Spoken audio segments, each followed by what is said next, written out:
Ready? Let's go. Bismillahirrahmanirrahim. Assalamualaikum warahmatullahi wabarakatuh. Pada kesempatan yang berbahagia ini, marilah kita panjatkan puji dan syukur kehadirat Allah Subhanahu wa taala. Salawat beriring salam marilah kita limpah curahkan kepada baginda alam, yakni Habibana wa Nabiyana wa Maulana Kangjeng Nabi Muhammad sallallahu alaihi wasallam. Kepada keluarganya, sahabatnya, tabi'in, atba tabi'in, dan kepada kita selaku umatnya. Yang saya hormati Ibu Lilis Suryani SST MKM, yang saya banggakan hadirin sekalian dan teman-teman yang saya cintai. Pada kesempatan kali ini, sebelum saya memulai sepatah dua patah kata, izinkan saya untuk memperkenalkan diri. Sebelumnya, perkenalkan, nama saya Mahda Latifah. Saya selaku mahasiswa dari Universitas Singapura Bangsa Karawang. Hadirin yang saya hormati, pidato yang akan saya sampaikan kali ini menerangkan tentang pemeriksaan kesehatan pranikah bagi pasangan calon pengantin. Di sini ada yang ingin menikah? Sudah sampai mana persiapan pernikahan kalian?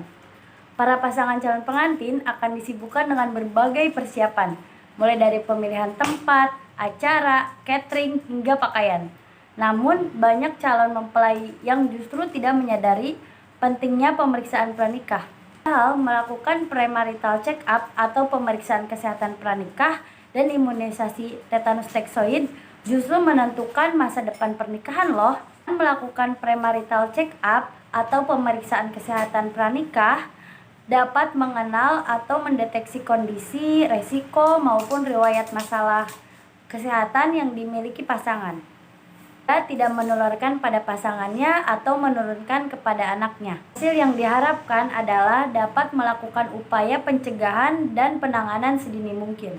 Melakukan premarital check up bukan berarti calon pengantin dicurigai, sebagai bentuk antisipasi saja, terutama jika kedepannya ingin langsung memiliki keturunan.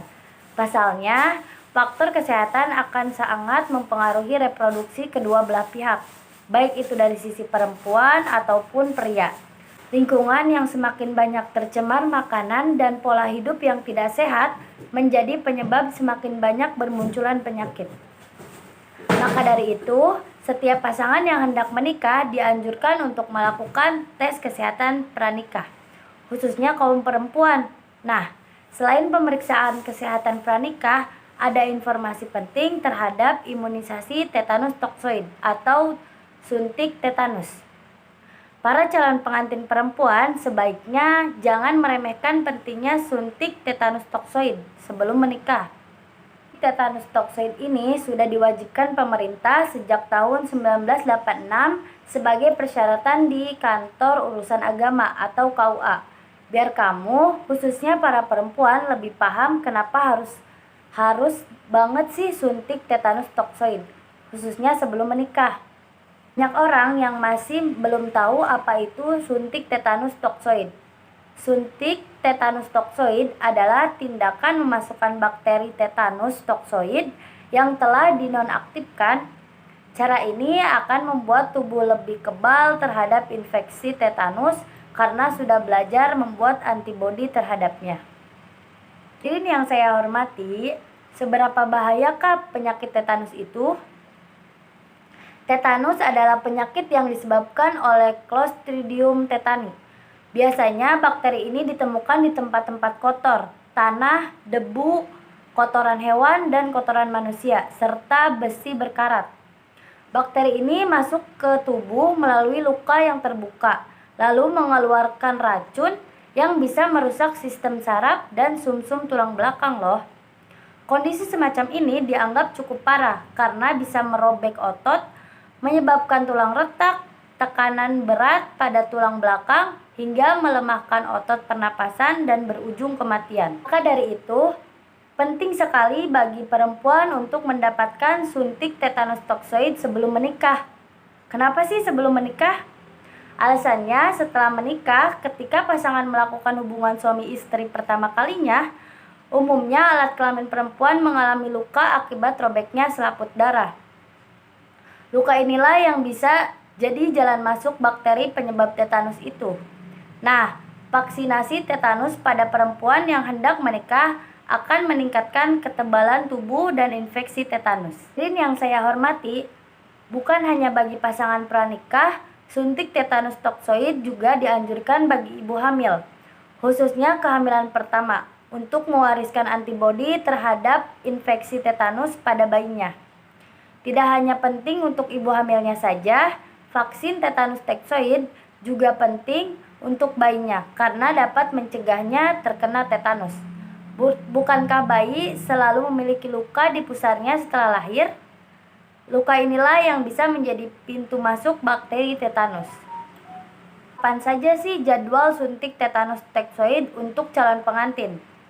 Setiap perempuan yang akan dan setelah menikah perlu mendapatkan vaksin tetanus toksoid ini sebanyak total 5 kali agar mendapat perlindungan dari tetanus hingga 25 tahun.